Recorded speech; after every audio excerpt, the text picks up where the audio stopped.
Welcome everybody to the March edition, the Women's Day edition of the Prajnya Gender Talks. We actually started in March about 10 years ago, 11 years ago. I'm losing count, which is a wonderful thing. And we started as a little roundtable series that would introduce our volunteers who came from all different backgrounds to how people did research around gender issues. So it was essentially a research methods come research content roundtable for the longest time, and then it metamorphosed. And in our present avatar, we are digital and we're the Prajnya Gender Talks.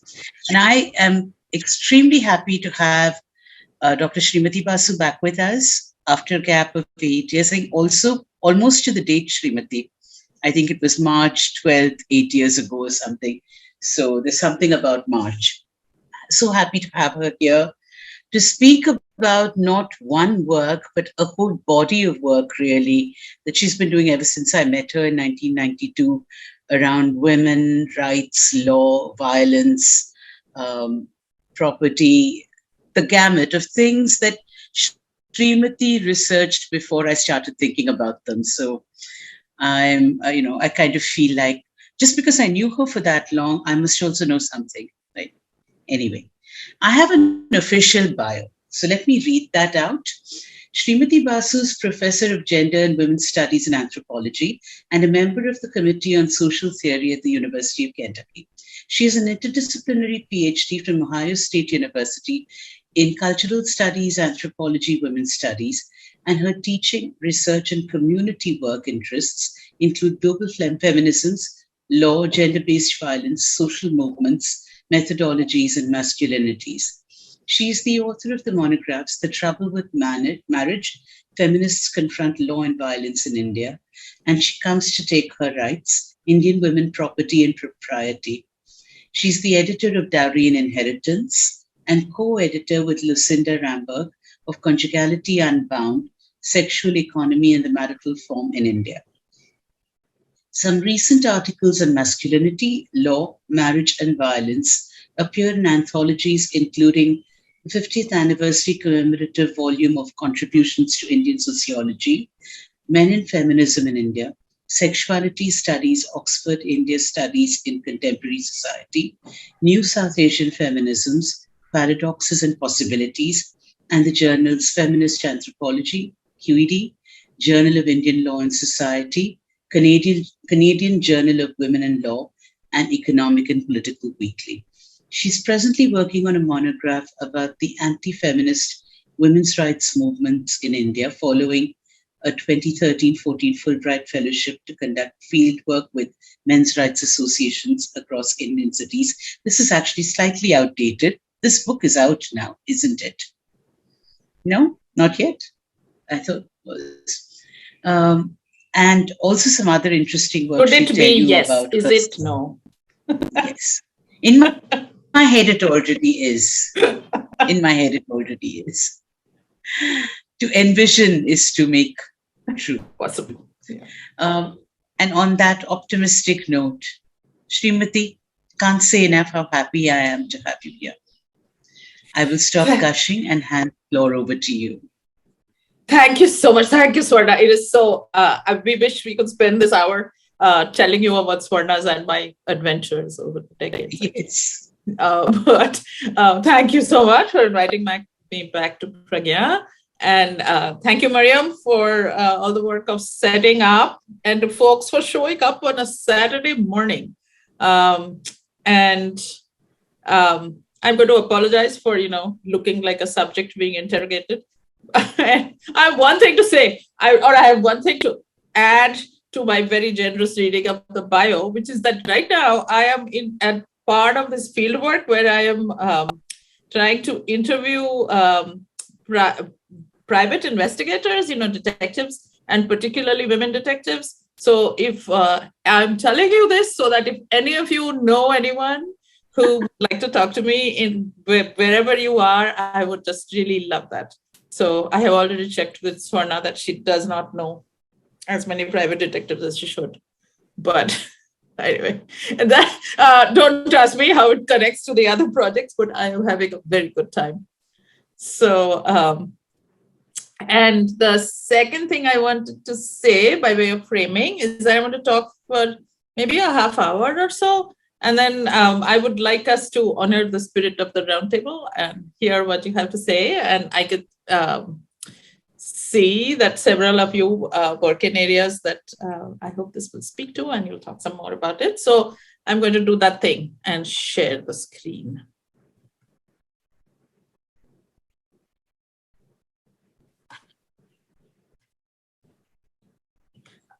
Swarna, it won't let me share the screen in full screen mode. Is that right? Or Mariam will know? It should let you do that. Okay, let me go there first.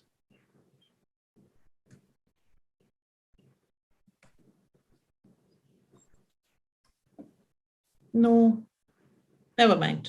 It's okay.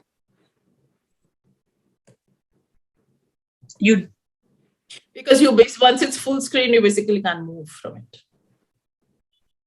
No, but iPad? If we, Yes, you see it? not yet. We can. Why don't you just click on from beginning and we can. Let's see what happens. Yeah. Did it? Anything Not happen? yet. Not yet. But there's always a lag.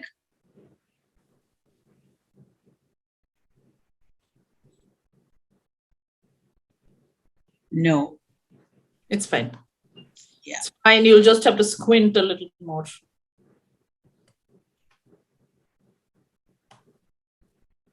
If you click on that little arrow at the top right, just above your slide, yeah, that you'll at least get rid of the toolbar.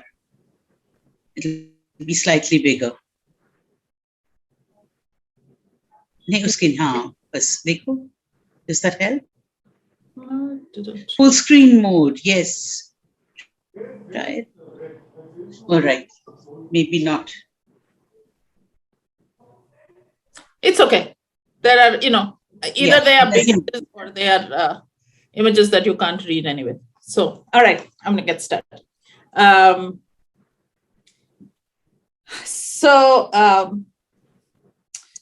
Here we are in March, where we often, and April, where we often talk about gender-based violence. And I just wanted to start by thinking about the fact that, any old day, you can go to the newspaper, you can go to any daily media headlines on gender-based violence, and you see a kind of predetermined, overdetermined narrative that dominates, right? And show you 2 or 3 headlines from the past week, just the past week, right? And we can talk about what that narrative is. This is how we sort of come to understand, right, gender-based violence in the media. And so here, what you see, very often you see this involvement of powerful men. Gangs make the news more often. You see this danger to women outside the home, or either the alacrity or the apathy of the state as protector. And 2 quick examples of how such representations further circumscribe women's mobility and sexuality. Here is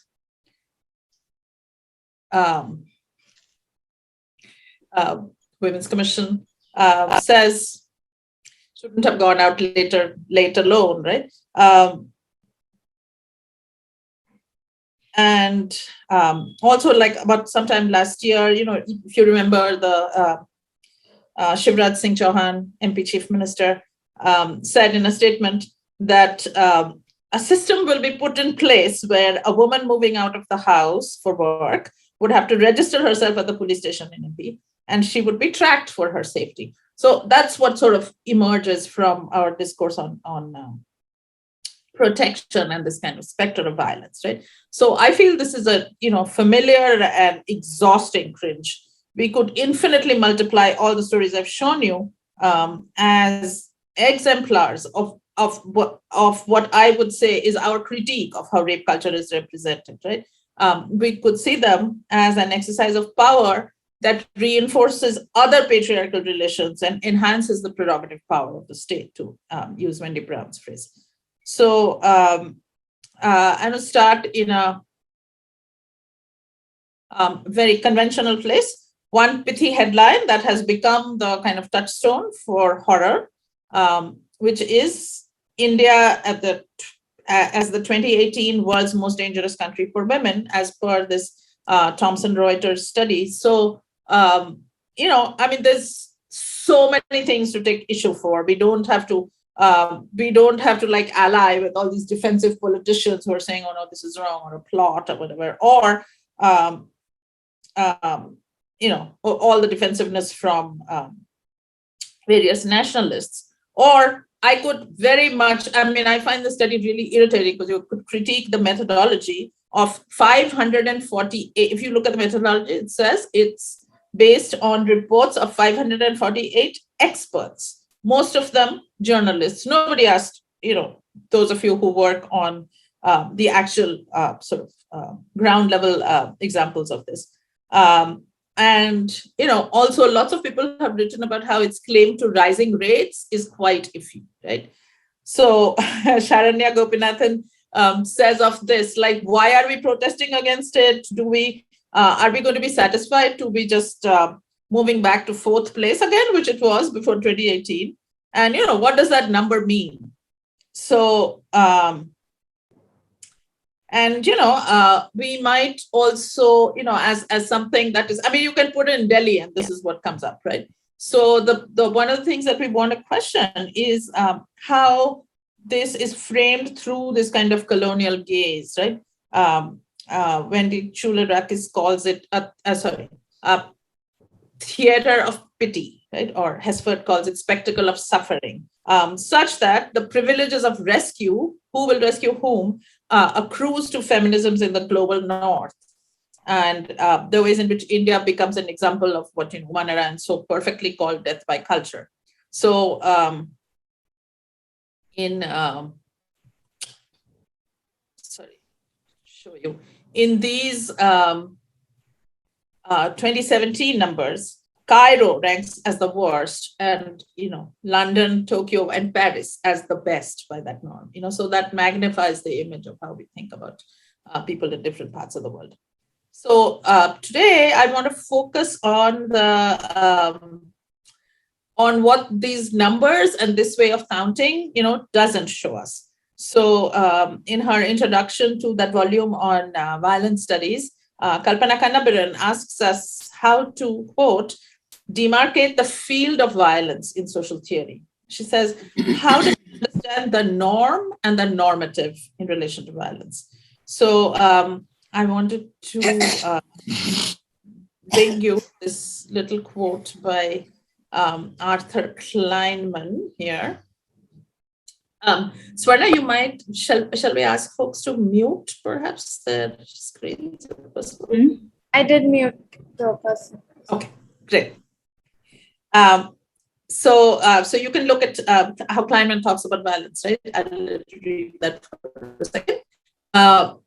Rather than view violence as a set of discrete events, right, such as any of those news examples that I just read, what we should do, he says, is unearth those entrenched processes of ordering the social world and making or realizing culture that themselves are forms of violence that is multiple, mundane, very important word, and perhaps all the more fundamental because it is the hidden or secret violence out of which images of people are shaped, experiences of groups are coerced, and agency itself is engendered. So I'm going to, along those lines, urge you to think of gender-based violence not as a kind of a stern hunt against a few bad actors, right? Nor even as gender-based violence as the main driver of patriarchy, but rather as embedded in all kinds of intersectional structural vulnerabilities, and in which criminal justice solutions actually amplify other forms of privilege. And that, to me, that allows us to understand why calls like I mean, you can see any politician talk about that any day, by calls like solutions like the death penalty against rape, right? Or the drive to sweep up sex workers and runaways for anti-trafficking success make us complicit with this wrong-headed kind of patriarchal logic of violence.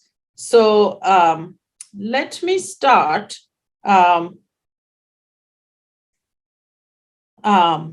with the, I'll tell you the question that frames this, right? So this is what I wanted to talk about. When we talk about violence, what are the dangers and how can we best talk about them, right? So to go back to Delhi as the rape capital in popular parlance, right? Those of us who have lived or worked in Delhi might not even disagree. Although I've just been reading this new book, Metro Nama, which is just a sort of a beautiful portrayal of how people navigate different spaces and sort of using various forms of social capital, let's say. But let's look at the kind of representational stakes of calling Delhi the rape capital of India, right? So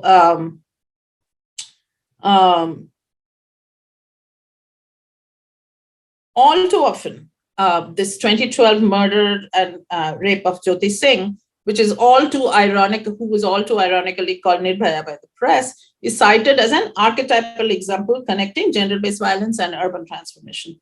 And you could think of it as linked in the imagination to other cases, such as the Shakti Mills rape of a journalist in Bombay, as you remember, or and in 2019 in Hyderabad, the veterinarian on her scooter.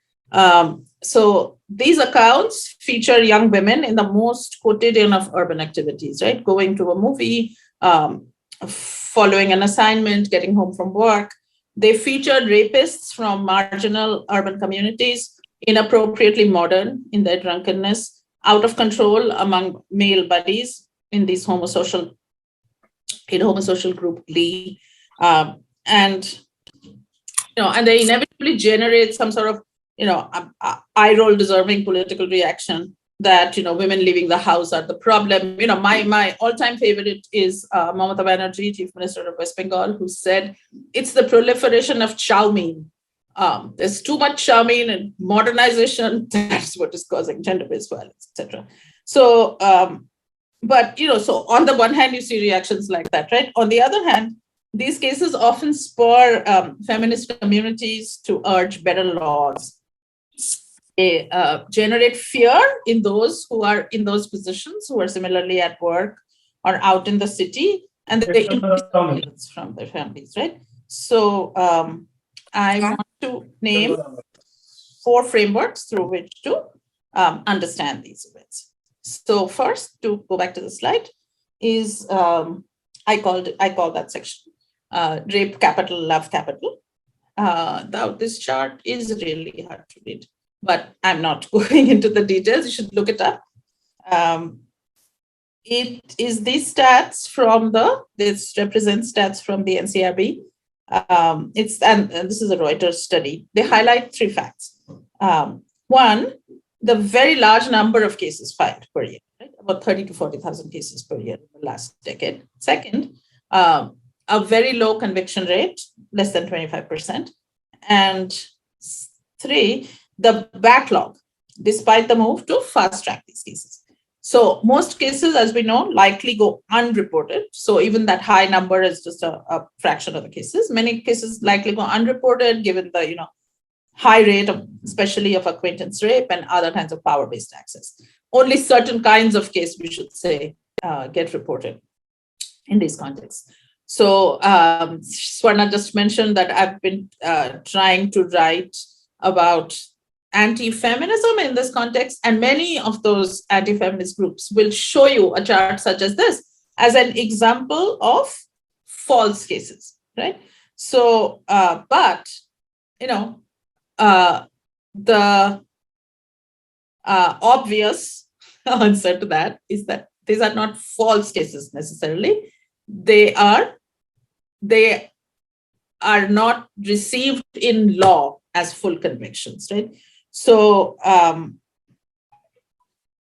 to that end, we should look at the nuances of social and economic contexts in which cases are filed and why convictions are lost. So here I thought I would remind you again of the magnum opus that is Pratiksha Bakshi's Public Secrets of Law. I know many of you have read it, but just to say that again, it's an ethnography of rape trials in Gujarat. Here you see that falsity, the idea that there is falsity, is the primary lens for investigating rape law. Everything in police procedure, forensic investigation, scrutiny of testimony, and legal reasoning all operate in this fear of doubt about real rape, right? And so it makes every inch of prosecution have to be at an impossibly precise norm that sort of doesn't take account of culture in a way. So just to give you a couple of examples that really stay with me over the years about these ineffable moments in courts and corridors and labs and offices that shape jurisprudence, right? So she has this example of a child who can't tell time, right? But must meet the testimonial requirements of accounting for the temporality in the rape. And very importantly, there's a lot of work in that book on all these women who turn hostile witness, right, to their own testimony. So they are, the cases are launched on the basis of their testimony. And in the course of the many years during which the case slowly comes to trial, both their own parents, their natal families, and their in-laws ask them to turn hostile witness to forego their public allocution of their sexual violation, right, as causing trouble in kinship, kind of. So many cases do not go forward on testimony in those grounds.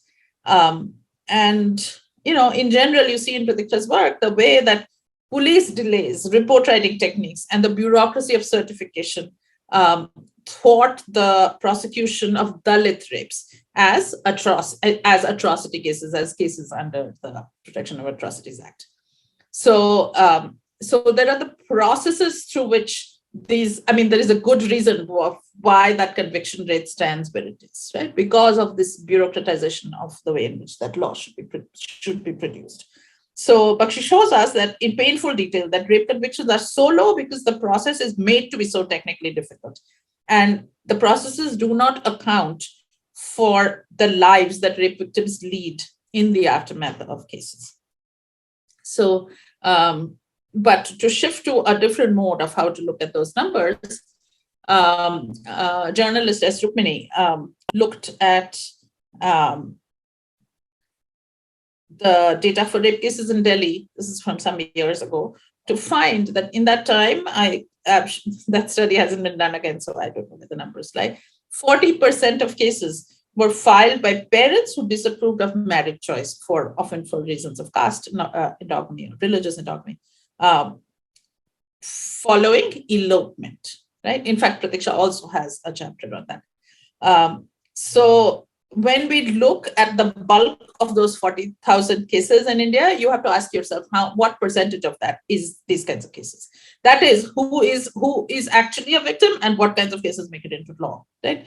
So I should point out that this is from Scroll from, I think, last week, the latest legal venue to register parental disapproval of marriage is POCSO, which, as you all know, was put in place to curb child sexual abuse, right? I was talking to an anthropologist who works on this a couple of days ago, pointed out, who was sitting in on the POCSO court to say that, it's the biggest number of cases are around property disputes or parents kind of controlling marriage choice in POCSO as well. So, this is why Rukmini uses the phrase like, is Delhi the rape capital or the love capital in those contexts, right?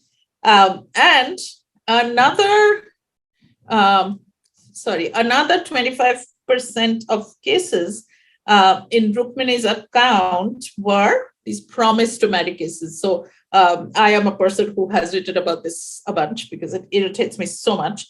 And here's a recent case. So most of these cases are where consensual relationships did not proceed to marriage. I mean, if you look up the media record, a few of these cases involve allegations of force and drugging, but very often they are long-term consensual relationships that end up under rape law, not under breach of promise, not under something else, right? Wait, I lost my place. So here you can see in this little account, I'll read it to you if it's too small. A 30-year-old woman police constable lodged a complaint against her male colleague, accusing him of cheating her after promising to marry her. The complaint has sent police brass into a tizzy. The woman claimed she had to terminate her pregnancy because he asked her to terminate her pregnancy because he said he needed more time, while he says no such thing, I have recently got married, right? But when I read this, I thought, for example, that the policeman is obviously a louse of a boyfriend, right? But when we think of it as falling under rape law, is the sexual relationship during its thing non-consensual, and how do we think of consent in that thing? So in effect, promise to marry cases erase any element of bodily integrity from rape, the ground agency in marriage rather than sex, and they dismantle the very idea of consent. So women's consent to sex is viewed as tantamount to consent to marriage, and women's articulation of their own sexuality, not their consent to abortion or not in this case, is altogether irrelevant. So across all these examples, what I wanted to point out is that we need to name the forms of patriarchal control of autonomy in marriage choice as being within this field of violence, whether that is, the family members of those who tell someone to not testify at a rape trial, right?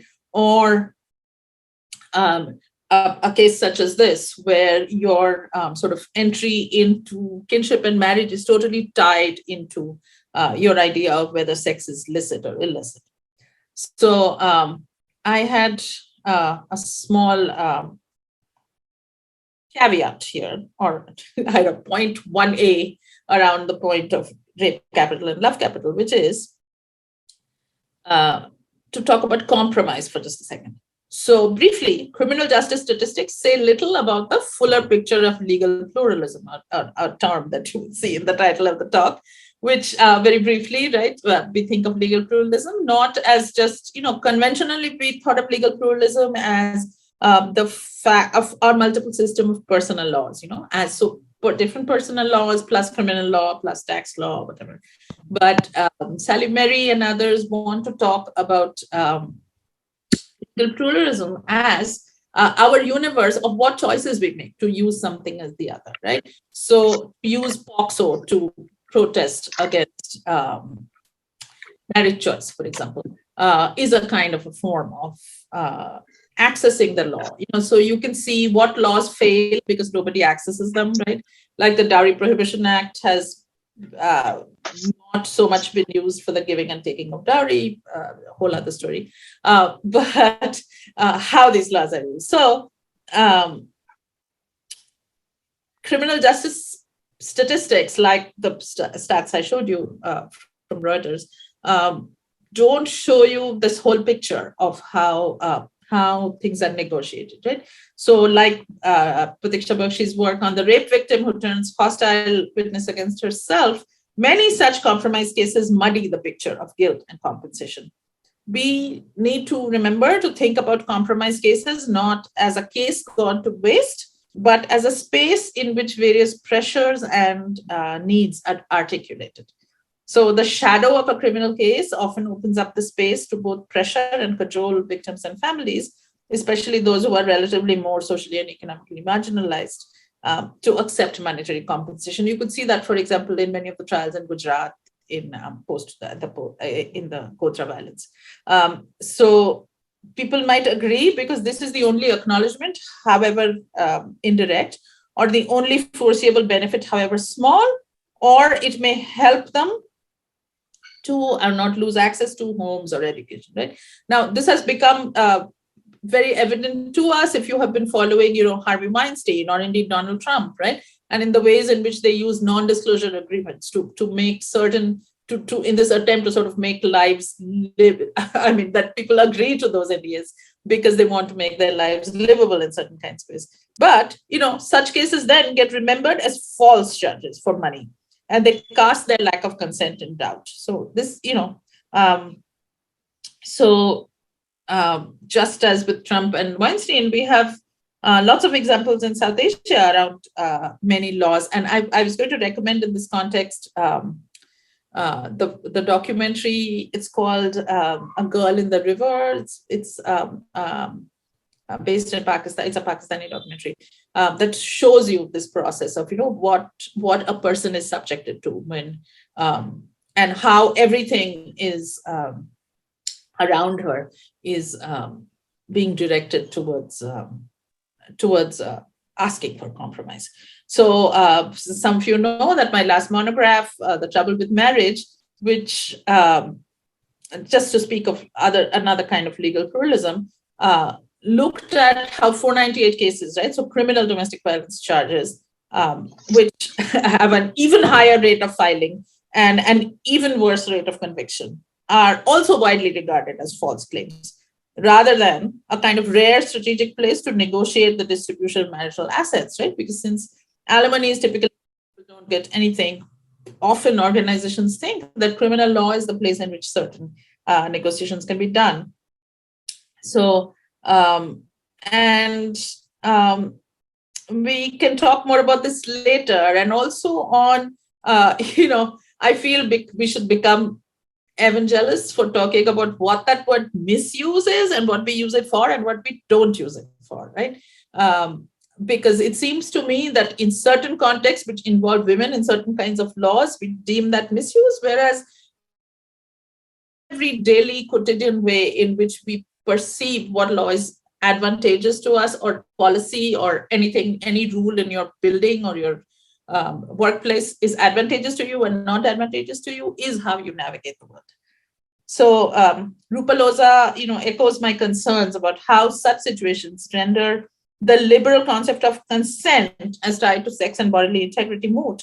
So, she writes about, there's a Science article on this, about a Dalit woman where the account of rape does not match the murkier circumstances in which a deal is worked out. So Rupal says, Vinita is either framed as morally compromised by her illicit behavior, or as a victim who is duped and coerced by upper caste connivance to enter into a relationship that is not of her choosing. The possibility for agency, even the possibility to make bad sexual choices, is unavailable to her.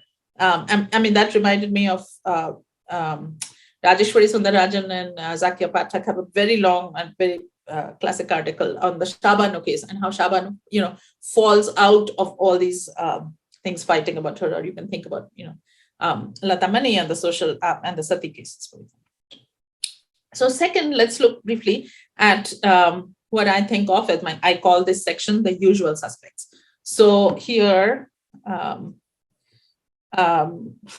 Leslie Atwood's documentary, India's Daughters, right, raised our hackles because of, in the ways I talked about before, it reiterated this Merideli style of India as, nadir of patriarchal relations trope, and it erased the decades of work of the Indian women's movement. But it captured a common media trope in India, that rapes are committed by men in the urban underclass in revenge against women's modernized sexuality. Right? This isn't just Leslie Atwood. You can look at plenty of the media for that. So it tells us whom to be really afraid of and what spaces to consider dangerous. So I want to draw our attention here to the way that this trope of gendered vulnerability is a way that we enact caste and class privilege by giving you a little glimpse of Sneha Annavarapu's work on, this is an article from Public Books, actually, from a short piece. So Sneha talked to male drivers and female passengers of ride-sharing apps in Hyderabad. about their notions of risk. Here, drivers showed annoyance at drunk women taking up too much space in the cab, vomiting, misbehaving with their partner. Most importantly, they complained about how women use their status as women to escape any responsibility or accountability without considering how they were exploiting the labor of cab drivers. Although, Sneha points out that they never, blamed men in that moment, just to make that point. So, but women who she interviewed often framed these worries in the broader context of recurring rapes in the country, as well as a general feeling of class anxiety that became a function of lack of education, illiteracy, or a vulgar mentality, right? In this slide, there is a line of where the woman says towards the end, who knows who is capable of what? So very important, this image of rape culture produced here conveniently omits homes or schools or religious institutions as the primary sites of, or places of work, as primary sites of gender-based violence. It bolsters the legal incredulity about, gentlemen rapists. See, like Bishop Franco is now like educating people how to go around cases and legislation. I just saw Tarun Tejpal is launching his own case, right? So there is not only forgiveness, there is a kind of rehabilitation very quickly. And these are processes that consolidate their class privilege and they embolden the accused, I feel. Versus you could see Shannon Phillips has this work on the boys' locker room, right? And this deeply violent culture of entitled boys that we don't focus on, right? Because we are always focusing on poor urban men's sexuality in that context, or, rural entitlement sexuality. So Sneha's research shows us that the cis hetero woman's danger in public space comes to stand for the national crisis. So while rapes, what we don't look at are things like rapes in military detention, or Dalit women as customary sexual entitlement of upper caste bosses or prominent village men, or the violence faced by poor and uneducated trans women, quote sex workers, to take one significant population. These don't come to be called danger or rape at all. You don't see it in the discourse of rape. So another thing we want to look at. Third, I call this section We Too, in remembering Kalpana Kandabaran's beautiful article on this. So it is not that victims of gender-based violence have not been trying to be heard, right?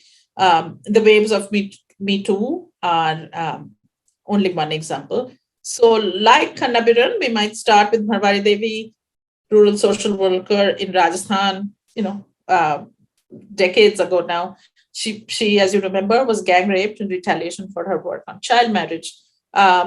So Kalpana points out that her rapists were never convicted, but this is not Kalpana, we all know that. Her rapists were never convicted, but her case forms the basis of sexual harassment law in India. So it has become most useful to urban and middle class women in formal employment or education.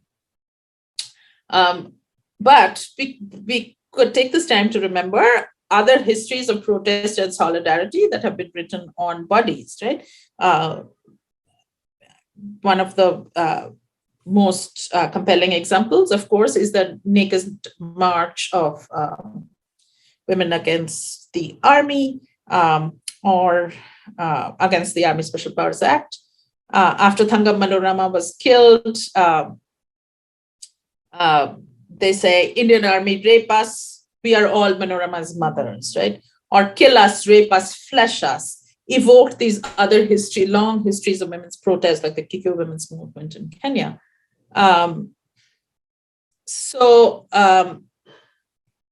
This, I don't think you can see the link, but it says, what do we know, after 2 generations of Me Too? Now, this is a very long discussion. We can have this discussion. It'd be interesting to have this discussion. But it's about you can see that Me Too takes different forms, has very different meanings for different sorts of people, has different accountability, right? But we can debate all the ways in which it's meaningful But one thing we can say is that it reveals a profound unhappiness with the rules of sex and harassment at work, and a recalibration of everyday power, right? That it's drawing attention to a recalibration of everyday power. So importantly, as you all know, in India, it has also been, Me Too has also been a call to class and caste immunity. Kalpana Kannabiran says it has simultaneously triggered a renewed debate on sexual violence, rejecting gradations in harm, suffering, and torturous memory, and also called out feminist politics itself in a graded society. And so even among feminists, the ways in which privilege operates, whether or not formal laws are broken, so that there is a really compelling argument to listen to in the debates between generations. But for example, Srimati Basu has an EPW piece some years ago to point out how Dalit bodies are differently raised and sexualized in university settings, right? And that notice that in the way that we talk about the movement. This goes to the very intimate question of how our school and work and hence private lives come to be constituted, and how to transform business as usual beyond individual accusations or prosecutions. Fourth and finally, I call this section Imagined Communities. So I want to end by thinking about how gender-based violence does the work of fortifying the violence of the state. In the case of India, this presently, of course, means Hindutva, cousin to various global right-wing regimes of the moment, but with its own aggressive menu of land annexation, deployment of police and military, founded on the figure of the menacing Muslim man and demographic doom, whether from immigration or within the country. So it would take more than the scope of this talk to pursue the many ways in which gender discourses express its agenda, but let me talk briefly about two relatively recent ones. One, of course, love jihad, or so-called love jihad, the idea that the fiction that Hindu women are being lured into marriage by Muslim men as a pretext for religious conversion. So, I love the way that this meme brings together, brotherly protection and patronage from Hindu men. It casts doubt about modern women's own dodgy choices, and it solidifies patriarchal kinship and property, while it furthers religious nationalism. So it's a very kind of, it's remarkable how efficient the fiction is.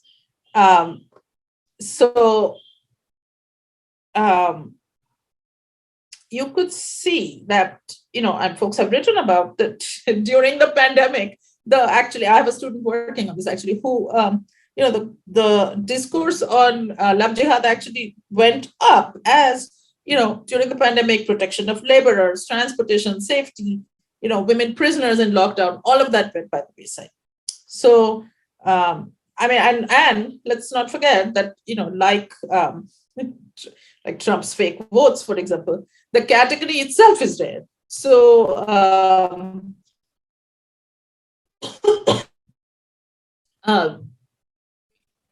it, like many other laws that are used, and like what again we would call this instrumental, in this case, legal pluralism by the state, it's used to further other kinds of agendas, right? So it violates the right to freedom of religion, the right to marry, it infantilizes adult consent, and we might also remember the shell game that it distracts us from other stories of gang rapes and murders by upper caste powerful men in UP, right? To pick one state where this one of the states where this law has been passed. And also it never mentions that there is a whole body of case law in which Hindu husbands have converted to Islam in order to claim the ground of apostasy themselves to get divorced from their Hindu wives. In Bengal, that very famously a very well-known singer who did this, who did get reprimanded by the judge. So, and we can talk more maybe in the discussion about the age of marriage bill here as well, and how it is a covert discourse about giving yet more control to families, as well as seeming to enhance power over Muslim families by the state. So that's the terrain, right? And the other thing we might want to pay attention to is borders, right? So many of the images of rape, right, are about the hypervisibility of urban safety versus the invisibility of border zones as conflict areas. So in an EPW issue from, I think, last year on gender violence in Kashmir, Nitasha Kaul and Athar Zia remind us that the state's work of annexation and domination on many fronts is achieved through the management of knowledge production, right? That the focus of conversations on Kashmir remains directed on nationalism, religious difference, and militancy, right? One of the essays in there says we should center our gaze on the impunity of rapes by the military, on everyday sexualized harassment of women that amplifies the threat of rape, and sexual violence against cis and trans men through feminizing humiliation, as well as noticing practices of solidarity in resistance. So in paying attention to these, we could better understand the public and private dynamics of law and order and shape claims for redressal accordingly. So I'll leave you with two frameworks through which I find it useful to think about them. One from Sharmila Rege, right, who asks for analyses that center forms of material privilege, placing Dalit women's labor in her analysis, Dalit women's labor and sexual exploitation to theorize gender relations, start from there, to broaden the intersectional frame to class and gender and religion. And secondly, Joe Fischel, who has this book called Screw Consent, he has many beautiful things to say about the prosecution of sexual assault, but here he's talking about consent. He says, screw consent in favor of understanding the conditions to which sexuality is pathologized and transacted, and the ways in which sexual subjectivity and autonomy is curtailed. So he says, in the real world structured by sex inequality and regressive gender norms, we must much more deeply question the voluntariness of all alleged voluntary sex, and by extension, what is deemed as non-voluntary sex, and the supreme transformative power we assign to consent. So Joe advocates that we reckon with sexual ethical values, not with legal redress, but we interrogate it through public and political health debates, artistic work, community things, right? Instead of always turning to law as the thing that solves stuff. So I will end there. Thank you all very much for your patience. I will stop the share. Thank you so much, Srimati. The floor is open for questions, comments, but it's a small group and I know everyone here. I think if people would like to introduce themselves and then ask their questions, that would be nice for Srimati if she hasn't met some of you. So I will open it up there. I'm trying to go to that split screen format, but never mind.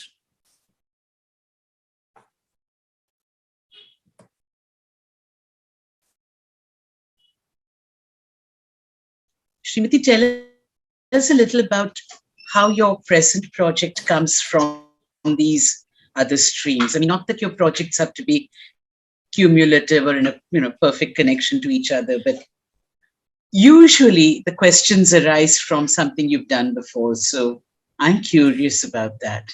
So now that I'm able to see all your names, I'm very excited to see folks on here who I have many things to ask.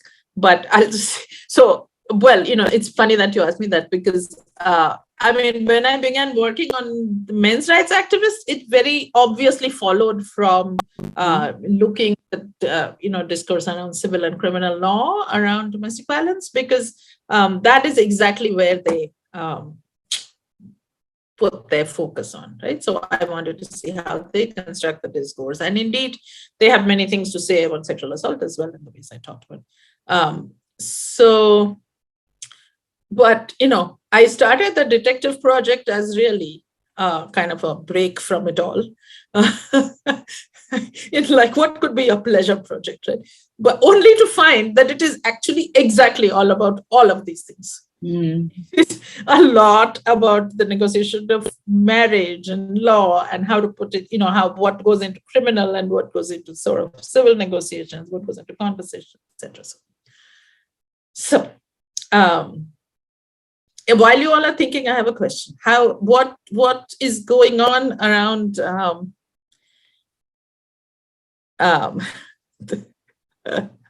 Munjima? Hi, Munjima. Says, should I call it the detective project? I will do that. I told Paramita Vora that she has taken Agents of Ishq as a title, which would have been so perfect. But I wanted to ask you all what's happening around age of marriage with you all. What are the positions occupied? And when I was in Delhi, I went to, I'm now wondering if Munjima was actually there, some of the debates around this, just to start at one place, that's around consent versus, yeah. I will actually bat that to Manjima and Shakti and Samira and others, because hi, Samira. I'm much more engaged. And Manjima, you are also a person who comes up with great book titles. Okay, I am in advance booking Manjima for this. You should. I mean, your talk blew my mind, Srimati. It was wonderful. I always, there are some thinkers who just inspire you to just think on, they just like spark, things. And I've got you said The Drunken Modern. And I thought, wow, The Drunken Modern is such a great title. But yeah, it was wonderful. I think I also had a few, not questions properly formed yet, but something that we've been thinking about, and Swarna knows about this whole thing about how violence against women is different from violence against girls, and how framing on violence against girls is in a sort of a nascent stage, but it draws so much on the discourses that are there already. And of course, the broader discourse is protectionist anyway. So I don't know, what would be your thinking about that? And that plays into the age of marriage question also in some way. Which is why I sent that to you, Manjima. Yeah, so the debate, I'm just finding the mobilization has been clearly against this move. That's the public face of it, because it's clear that everything is about really controlling girls' sexuality and controlling their choice around marriage and criminalizing it. So there is that, the public face is that. But I think inside or at the grassroots, the discussion with the girls and, young people is still a little unsure, I would say. There is the broader discourse that has come through that, well, what's wrong with it's something good, right? It sounds progressive. Yeah. So that idea is very hard to actually challenge. Because anyway, who cares? I mean, who uses the law, right? It's poor people, and it's not the middle class and all they don't engage with the law. Unless it's popular to them for some reason, right? Yeah. Unless it's maybe divorce or, you write about. But otherwise, who or it's property, or it's like a hack to, legacy cases, those kind of things. Otherwise, the law affects a certain socioeconomic group. So there is something off between the public face that we have in terms of a position against the rise in age of marriage, but the real conversations happening on the ground. I think that's so. Yeah, I mean, I can hear what you're saying inside my head as well, because I'm like, who am I? Why am I supposedly aligning to protest against the age of marriage staying lower, right? Whatever. Something happened to my. Can you all see me still? Yes. Okay.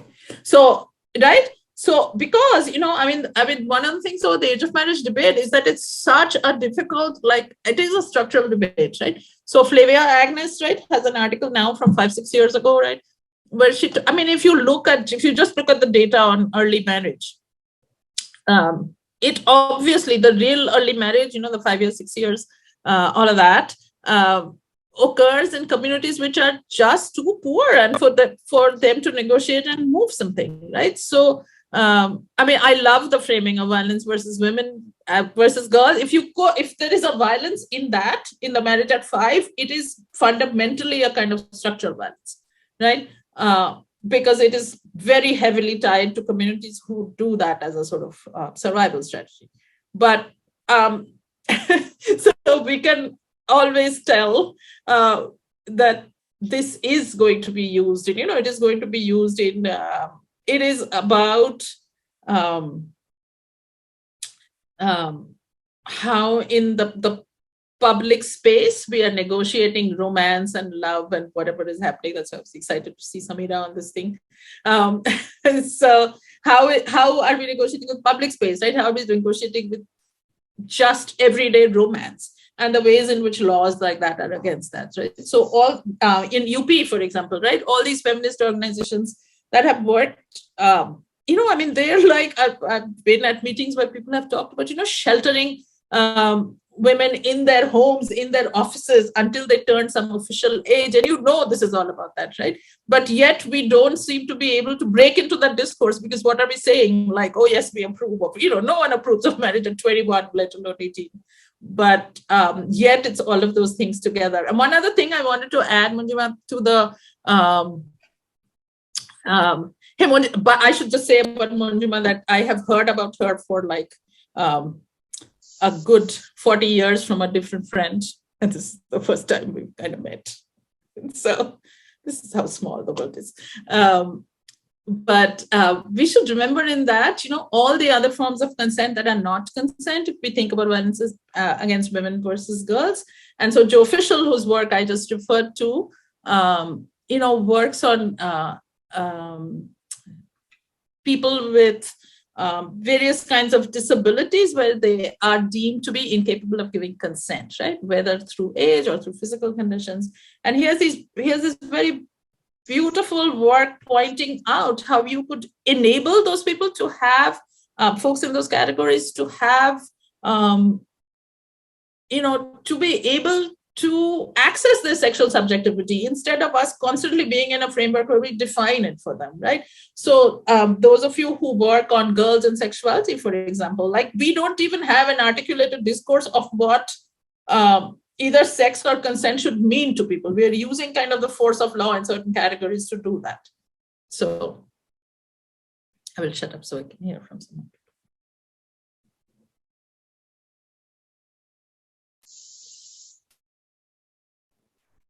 I did have a question. If someone else wants to go. Hi, thank you so much for that talk.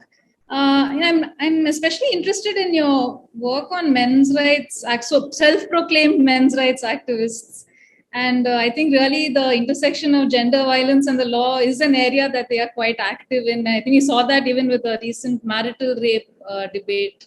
There's a lot of activity from them then. I was just wondering, from your research, what are the really strategies that they use to mobilize? And in terms of the feminist movement, what does it mean for the movement that there is actually, from what I can tell, quite an active men's rights group, in India? Yeah,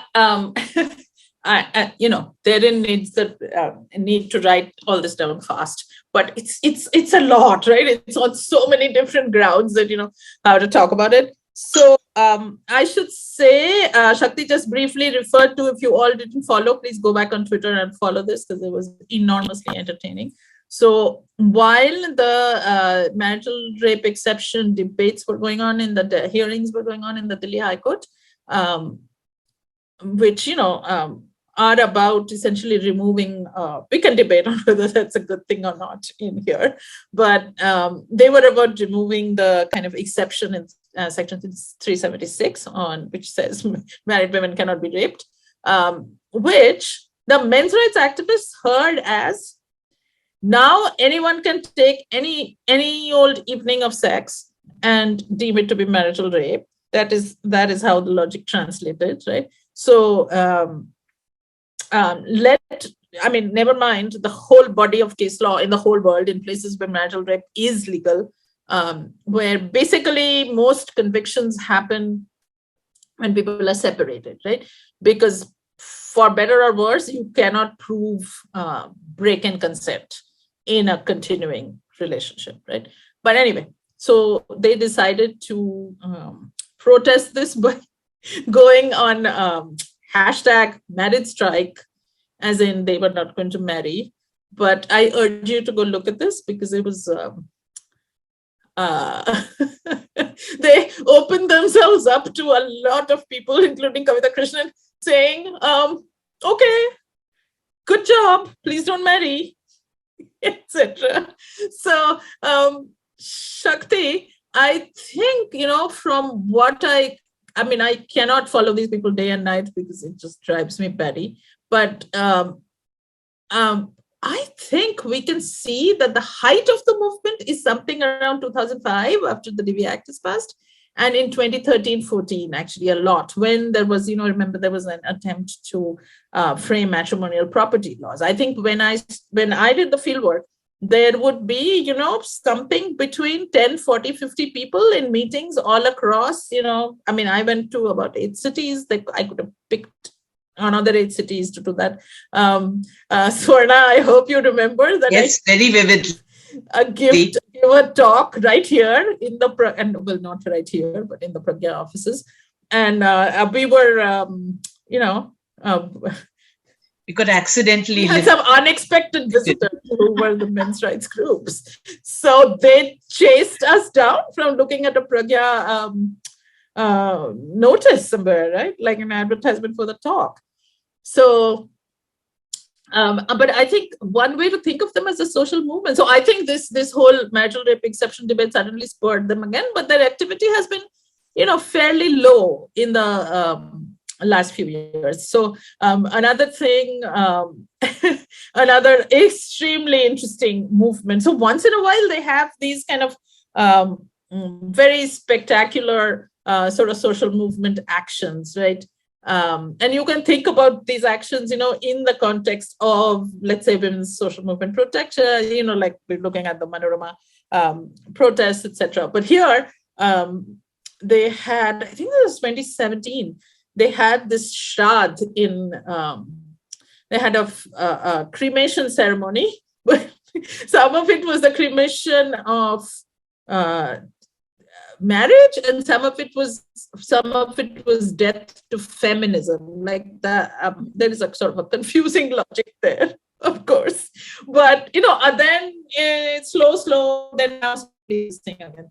So I don't know. I mean, they are a movement that meet every day. If you study the Facebook group, someone posts something very often horrendously misogynist on there. But I think it would be fair to say that if you look around among your friends and relatives, as I did when I was doing this, I suddenly found that there is a lot of, there's a space, this, our feelings about this occupy that doesn't just generally map on to these folks, So we could see the misogyny in these arguments. We can see, really quite ridiculous claims that some folks make, right? But it's in the context, it's in a larger cultural context where this negotiation between criminal and civil law comes to be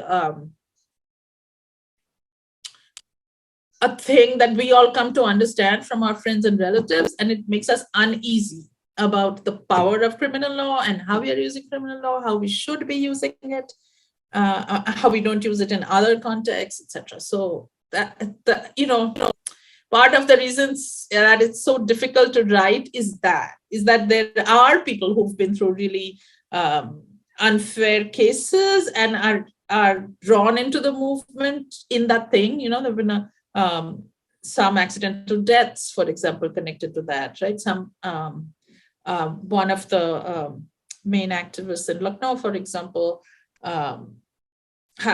his wife had a stillborn birth, right, from many years of trying, but then was depressed, killed herself. His in-laws nobody had any adverse relations till then, filed because she had died within 7 years of marriage. He went to jail. He came out and he was, the whole movement is motivated by that story, right? Are there many examples of either actual physical violence or more kind of broader verbal violence in those groups, yeah, but there are also other stories that draw people in, right? So that's that's a very long answer.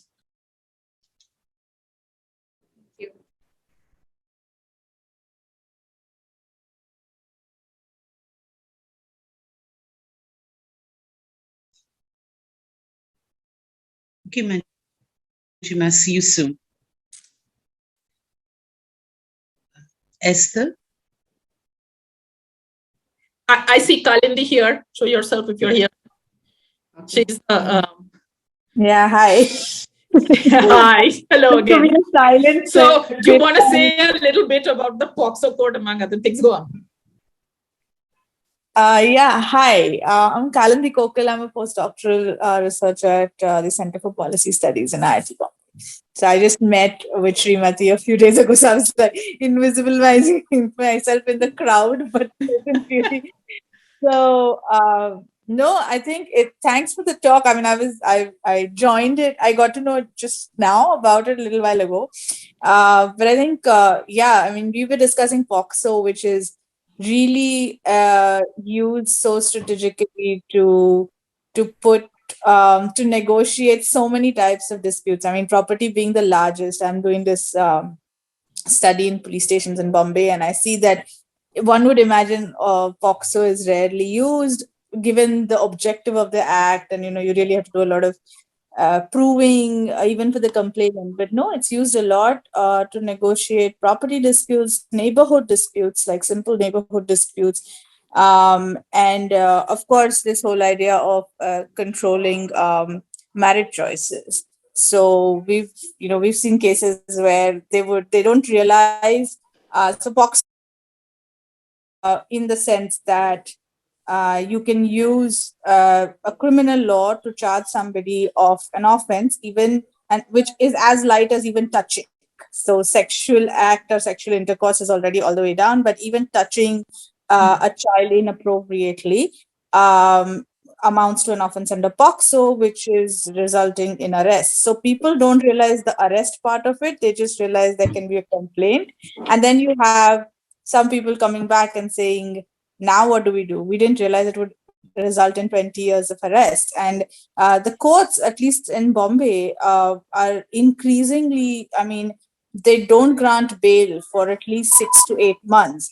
And sometimes it was just an off sort of a conversation with the judge across the dais where I said, but it's a romantic relationship. He's like, well, the 6 months is one, of course, if the person is actually engaged in the offense to sort of make it hard, but also for the complainant, so they realize the seriousness of this and don't just file false complaints. So it works both ways. And it was quite sort of fascinating to see how often this is used, much more than allegations of outraging modesty, which was previously a very popular section, or rape, or even 498A. I mean, of course, that's in matrimonial relations. But yeah, I mean, in Bombay, I was really amazed to see how many POCSO cases there are, and it's a lot of paperwork. It's taken without asking any further questions. If they allege POCSO, the FIR is apparently taken down. At least wherever I saw it, was taken down right away. There was no discussion or deliberation about it. So yeah, it's to see how it's really being used in many more ways than what the objective really sets it out for. So there is actually an argument there that the age of consent should be brought down. So right now it's 18. And now they're saying we should bring it down to 15 or 14 because that's an age till which POCSO really matters. After that, youngsters are becoming very liberal and they want to do their thing. And we are so the police is cribbing that we just end up with a lot of cases where actually it doesn't, I mean, it holds no ground. There is no conviction at the end of the day because it collapses in an affidavit or some interrogation of the girl in the process of the hearing.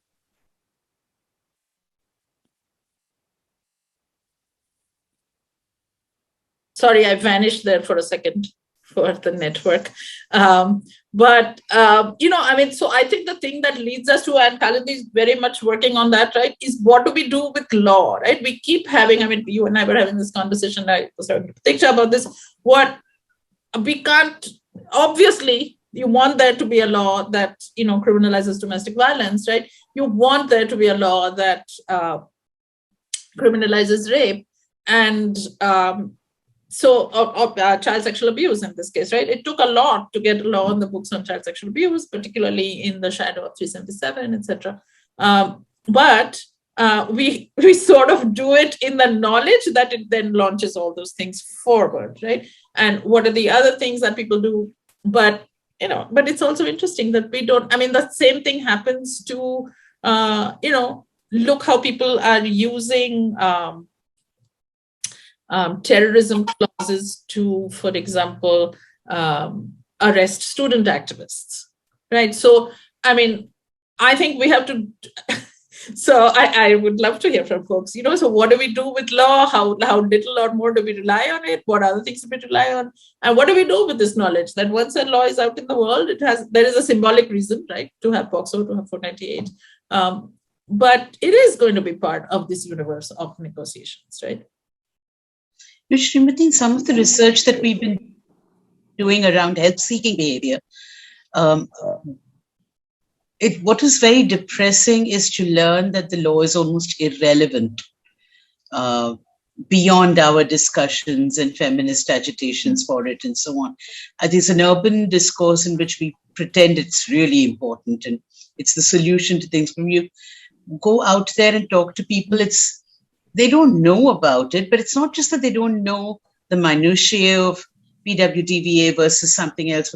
It's almost like, what difference will it make if I know? And we're reading through transcripts and notes of interviews, and this is coming up again and again. So the sense of disconnect between our interest in the law, and the women's movement in India over 150 years has been very law focused, from wanting a law to abolish sati to all the way, thinking that the death penalty by law would be a solution. We're very, very obsessed with law. But I think your question is extremely important in a society which remains sort of independent of law. I don't know how else to put it. I don't want to use words like unaware and ignorant because they may carry values that are also irrelevant to people's lives. But it's not like independent, right? I feel all those contexts that you're describing, people may not name a law, right? But how we come to understand, what is wrong and what is right is shaped in some kind of interaction by, no matter how remote the area, people are not, in some zone of where they don't understand sort of the universe around which, what the discourse of might be or what, just a sense of what is going on with caste or whatever, right? There is a sense of what is right, what is wrong, what is just, what is unjust.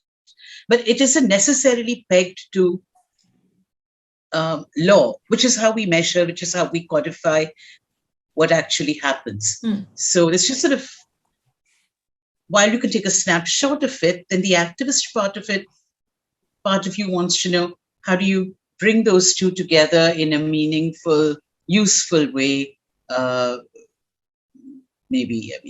Just reflecting on these transcripts. I think that Girija has fallen off the call. She's also on the same project. So, I teach a class that I call something like gender law and courts.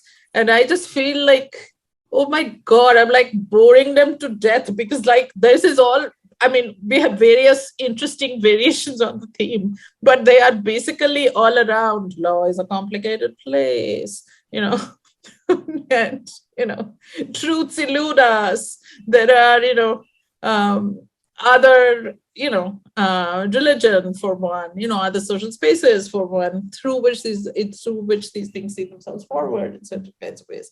So I think Kalini mentioned, other folks have said, certainly in the US, this kind of prison abolition movement, right, for example, has quite taken hold of feminist scholarship, right? But it's hard to understand how we get our mind around that, because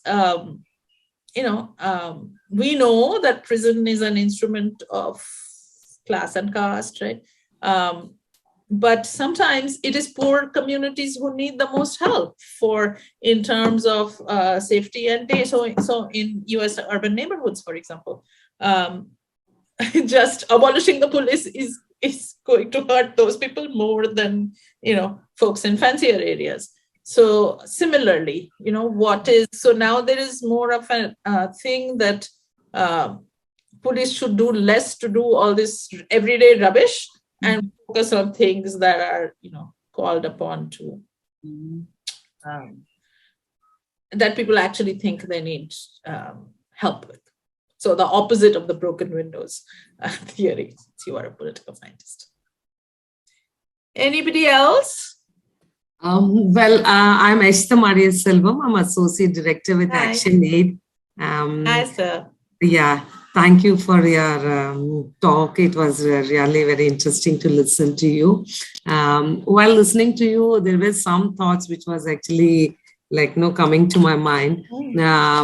Off late, we are trying to look at every issue through intersectional lens and using intersectional approach.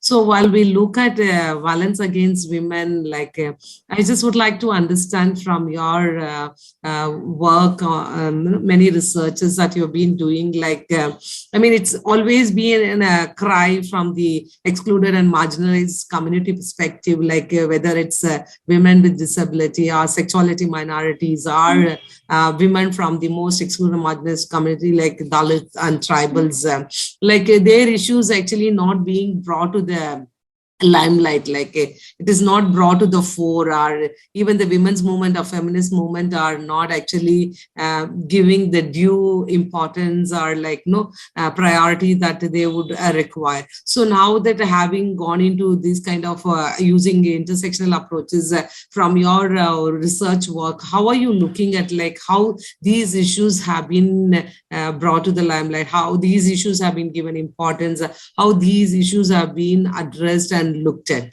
That's one thing. And secondly, as we are all discussing about this age at marriage, even we work among young women in the urban relocation sites, across the globe, of course, being part of Action Aid, and of course in India also in many cities we work. So in fact, we were also had our own discussion with the young women with whom we are actually engaged with. It's basically 15 to 29 a year.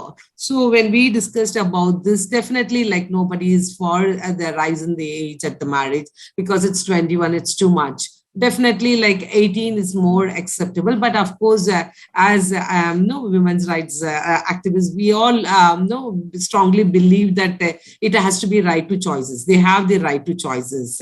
At the same time, the relocation sites, urban relocation sites where we work, actually, when we look at the rise in number of child marriage cases, when we come across young girls at the age of 13, 14, 15, so there is a rise in the number of child marriages of late, especially given the COVID time. So looking at through their right to health from that perspective, what is our take on that? And also they are into a lot of vulnerability, exposed to vulnerability, given the space in which they live and all that stuff. So what was coming to my mind is as we are, definitely whether we are not very sure, whether we are so much in for, for example, even the city where I live, of late now there is a rise in number of cases of violence against girls. So of course, in a way, we are happy that probably the POXO Act is being actively, people know about it and it's being used. But on the other hand, it's really a worrisome, why this is happening.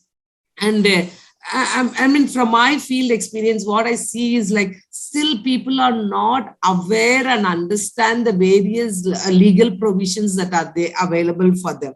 So maybe that probably we need to see like how we will be able to take it. Because I recollect one day, like when I was just accompanying someone from UK to the meat shop here in India, when she saw the shop, she said it's illegal, like, no, like immediately they relate to law. Whereas, no, it's a long way to go for us, like. And another thing is like, yes, of course, definitely there are so many, now we are talking about amendment to the criminal law and so many legal reforms and all that. I'm also wondering like two important things. One is like, as you were talking about the abolishment of prisons, definitely the laws need to be done in terms of police reforms. Because we know that no police station, torture, deaths and all that. That's so definitely women would not step into the police station, even whether it is a women police station or what it is. So definitely lot needs to be done in that. On the other hand, there's one strongly coming into my mind is like, no, when we are talking about the rise in age at marriage for girls, probably there needs to be a change in the mindset. Like the way we think, probably we need to encourage more of like how, I mean, it's a cultural, like, no, not being acceptable in our country, like, no, where in US they have this culture of live-in relationship and all that stuff. So probably like change in the mindset to accept those kind of things, which would do less harm to the girls. I'm just flagging off. Maybe like you could share your thoughts. Let me since actually, Srimati, do you want to take Samira's question as well? Since if I can keep my head around Hi, Samira. You can kind of keep them together. No, hi. No, if she wants to do this, I have more of like a comment kind of like, sometimes these false cases issue. Yeah. And the media reportage of that. Yeah. So if you want to answer this, because this is different. Okay. Let me just say, okay. Yes. Esther had a lot of things. I am not going to get even a small. Yeah, it's very difficult. But just two things, right, to tell you about the question of intersectionality. One is, we are constantly, I think, as feminists in this crisis about how we, what weight we put behind the word women, who gets in that group, who's not it, what does it mean? I very commonly as a professor say, I don't know, what is women? Who does it cover? Does it, instantly reference a kind of fragile, often in the US, a sort of a white figure who's, sees danger in a particular way. So I think here the work to speaking of intersectionality, the work of African-American feminists, Black feminism, has been super important to us in thinking about, like, if that is the person you put at the center of your analysis, what does your question look like, right? So, and I think this is where both Sharmila Rege's work and Kalpana's article that I was just referencing ask that question, right? Instead of, or Athar and Natasha Call's work, right? So what does feminist politics in India look like if you put, Kashmir at the center of the question, rather than urban life in Delhi or, some version of that. So I think the point about intersectionality is to ask where you enter, where you frame, who is the subject, in that. So that, and I think one of the things that goes around all the things you were saying, right, about law and criminal law and the age of marriage is, what do we do? I think the question is, why is criminal law always the hammer of everything? So age of marriage is a good example, right? Are there any other structures to mediate that? Because look, I mean, the Dowry Act was when 80s, right? It's hardly anyone has, basically no one has been turned in for illegal dowry, right? Or it's done in the context of breakdown, not in the context of changing normative practices, right? So normative practices of marriage are, let's assume, not going to be changed by the law on the age of marriage, right? But conversation around it might shift how we think of women's agency. Or, I mean, that's the image. So I think we are in a moment where we are actively, as feminists, like really deeply conflicted about, as Swarna said, all this work that has gone into putting criminal laws in place versus is that what we really want as a solution? Because the solution is, in fact, often, for death penalty, right? Death penalty for rape. As soon as, there's a lot of research on, as soon as you put the death penalty on something, people don't convict under it, right? So when you have a death penalty for something, your conviction rate actually goes down because people are not willing to put up. So stiffer sentencing leads to lesser conviction rates. So, all of that is to say, I'm not able to answer any of your questions, but all of that is to say we need to think deeply about whether, criminal law is going to be our savior in any feminist enterprise. But yet, as I said, about legal pluralism just as an idea, is it interesting that we have that, as a way to negotiate with other things?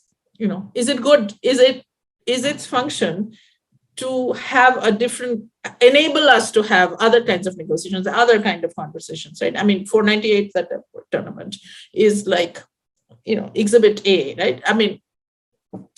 It's irritating that its main function is not in curbing domestic violence, but it's useful that it may, that most people's problems with divorce are economic problems, right? So, that it helps mediate that realm, right? So that's a big, this is the confused place in which we all find ourselves. So, Samina. Okay. No, before I go into what I was going to say, Esther's point about intersectional research and how to bring it in, I just wanted to say, I just finished working on a project where we've looked at 8 rape cases post Nirbhaya and looked at how they've been covered by the media, because I really look at how the media covers rape. That's my area. And I do media training. I'm training with journalists on how to report on sexual violence. So I love your public space work, of course. Yeah, which is different, but it's also connected. There is some part of public space which comes in it. But the other work I do, because I'm trained as a journalist, is training journalists how to cover sexual violence and bring in all these complex threads, which are very difficult for journalists want these bite-sized pieces. So this is what we get wrong, and this is what we want to do right. And then, of course, the law at the center of it, you're looking at. So the intersectional thing, I just want to point out a very good example. So one of the cases we looked at is Hathras, and we looked at that, so this rape of that is women that we found in the reporting. We looked at Hindi papers, English papers, and we found that it's interesting how the media was so resistant to bringing caste into the equation of Hathras. I would ask questions posed to that. Mm-hmm. And when they did, it's not that I think they pushed, social media pushed it.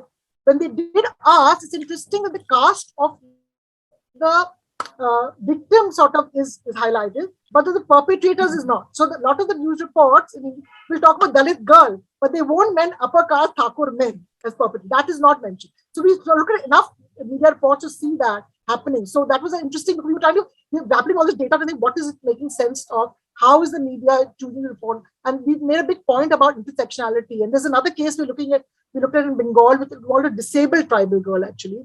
I think Kokraja or something. Yeah, so that again, disability, she's intellectually disabled, and her being more vulnerable. That certain things being more vulnerability doesn't mean all women are vulnerable, but some women are much more. And those intersections, you have to be looking at class and caste and disability, seniority. There's so many angles, sexuality. So we're being suggested that report should be released later this month. It's ready. But my thing with you is not exact. It's more comment questions. Again, as you say, some of these are so hard to answer. When I'm training journalists, this thing of false cases, which you talked about, everything is a false case. That women, and all these things, false rape cases. Again, this breach of promise, long-term consent was given. 498A, and everybody, all the, anybody who training men, they all come and say, but so many men have been, and their families been put without bail in jail. So all these false cases where women are crying wolf, and isn't it spoiling it for the right woman? And is it? But this whole thing, and you realize, and my media research showed that it's okay if you want to report on some of these false cases, but the preponderance of media reportage is on false cases, and less is on the real cases. So the point is, you can't be doing 80% of the false cases, and so then it looks like all women are crying wolf. and only these 20% are nirdosh naris. So it's this is the part that when training other things on privacy, moralizing, that all is sort of okay, don't moralize in your copy, don't do this, how you use language, how you use headline.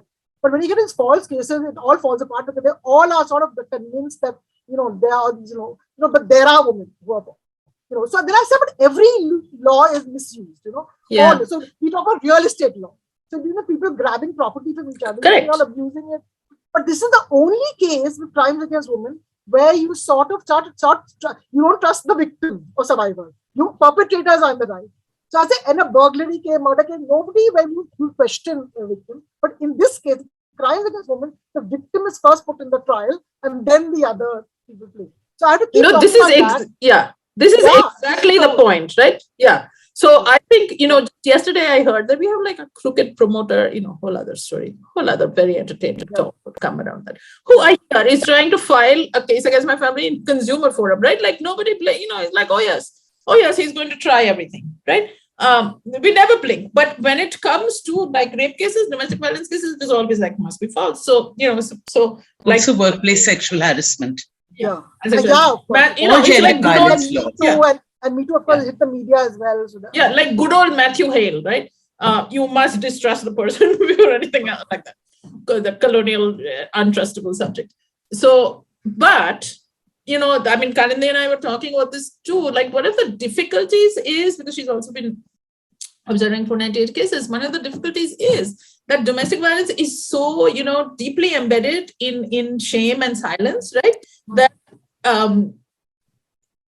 the only cases that get reported, again, are very spectacular cases in a certain kind of way. If there is any extreme violence, sometimes when there is murder, but everyday cases fall in this very ineffable zone when the person comes into the police station or goes to the court.